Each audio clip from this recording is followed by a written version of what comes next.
प्रदेश के सभी नौजवान भाइयों को, बुजुर्गों को, माताओं को और बहनों को मेरी नमस्ते, राम राम। मौन रहना कमजोरी नहीं बड़प्पन है, नहीं तो जिसको सहना आता है उसको कहना भी आता है। मोदी जी, आप कहते हैं कि एमएसपी खत्म नहीं होगा, मंडियां खत्म नहीं होंगी। हम आपकी बात मान भी लेते अगर आप इलेक्शन से पहले हमारे देश के नौजवान भाइयों को झूठ ना बोलते, जुमला ना करते। आपने कहा था कि जब मेरी सरकार आएगी 15-15 लाख रुपए आपके खाते में होंगे, 2 करोड़ युवाओं को नौकरी देंगे। लेकिन 6 साल जाने के बाद भी आपकी ये बात जुमला साबित हुई। जैसा कि आज हमने सुना कि हमारे कृषि मंत्री हरियाणा सरकार जेपी दलाल जी, उन्होंने आंदोलनकारियों किसानों को एक ऐसी बात कह दी जिससे पूरे समाज को बड़ा शर्मसार होना पड़ा। मैं तो ये कहना चाहूंगा कि मेरी तो दलाल खाप से ये अपील है कि जेपी दलाल को इस बयान पे जो मैं आपको बताना चाहूंगा माफी मांगनी चाहिए। अगर माफी नहीं मांगते तो जेपी दलाल का दलाल खाप बहिष्कार करे।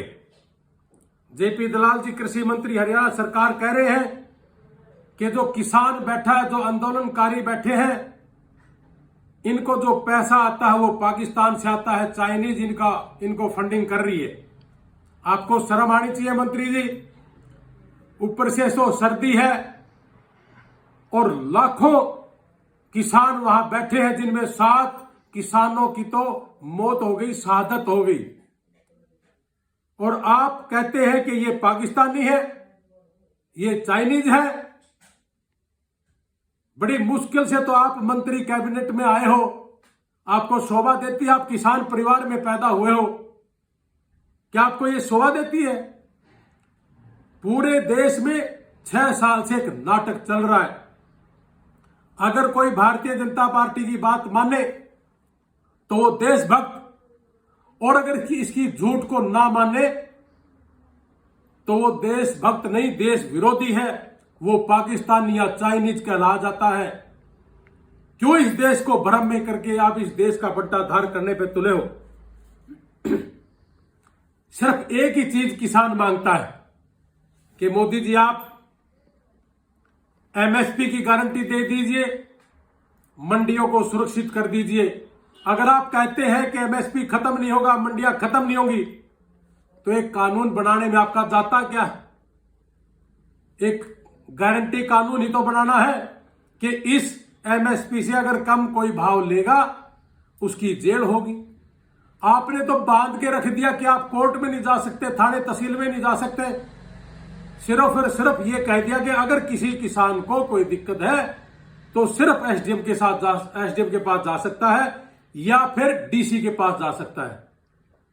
आप एक बात बताइए, 2 एकड़ का किसान ना तो एसडीएम उसकी मानता और ना डीसी उसकी सुनेगा।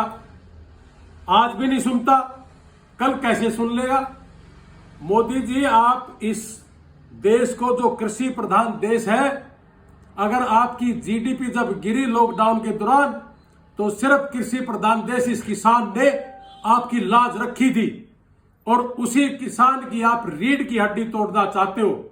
और जेपी दलाल जी, आपको तो शर्म आनी चाहिए। एक ऐसा बयान दिया कि किसान पाकिस्तानी है, किसान को चीन फंडिंग करता है। आपको आपकी अकल कहां गई? हमें तो आपको कृषि मंत्री या हमारा हरियाणा का मंत्री कहते हुए भी शर्म आने लगी है। आप अगर इस पे ज्यादा गौर नहीं करोगे तो आपकी उल्टी गिनती तो शुरू हो चुकी है। हरियाणा सरकार तो चंद ही दिनों की मेहमान है, क्योंकि आपके 2-3 विकेट तो गिर चुके। निर्दलीय विधायकों ने अपना समर्थन वापस ले लिया। और कुछ ही दिन में लगभग सारे के सारे निर्दलीय विधायक आपको छोड़ के जाने वाले हैं, क्योंकि पूरा हरियाणा उठ रहा है और आप इस आंदोलन में लाखों की संख्या में लोग जा रहे हैं। तो मेरी आपसे हाथ जोड़ के विनती है कि आप एमएसपी की गारंटी दे, ताकि किसान सुरक्षित अपने घर जा सके। मेरी बात को आपने बड़ा गौर से सुना, आपका बहुत बहुत धन्यवाद। जय हिंद, जय भारत, जय जवान, जय किसान।